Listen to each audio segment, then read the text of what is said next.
ที่เคยต้องการหนึ่งคนเข้ามาเข้าใจมาใส่ใจ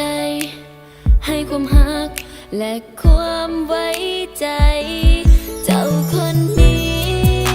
ที่พบกันอยู่ทุกวันได้แต่ขอบอกเจ้าให้จงเห็นใจ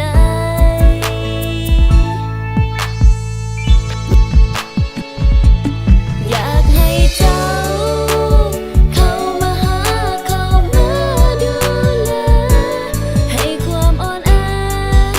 ที่มีมันจางหายไปเข้ามาหาเป็นเจ้าของใจดวงนี้ตลอดไป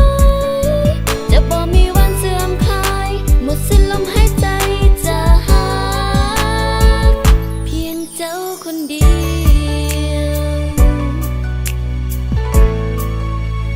ยิ่งคนนี้จะทำให้ดีทุกสิ่งที่เจ้าต้องการคอยห่วงใยคอยใส่ใจบอกให้เจ้าต้องเสียใจแต่ตอนนี้อยากรู้เจ้าคิดอย่างใดอยากให้เจ้าเป็นคนนั้นที่ฝันมานานอยากให้เจ้า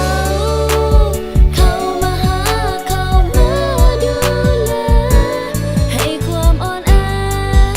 ที่มีมันจางหายไปเข้ามาหาเป็นเจ้าของใจดวงนี้ตลอดไปจะบ่มีวันเสื่อมคลายหมดสิ้นลมหายใจจะหาเพียงเจ้าคนเดียวตั้งแต่วันที่เฮาได้พบกันค่อยก็รู้ว่าเจ้าคือคนนั้นคนที่ค่อยตามหามาแสนนานเจ้าเพียงหนึ่งเดียวที่ต้องการ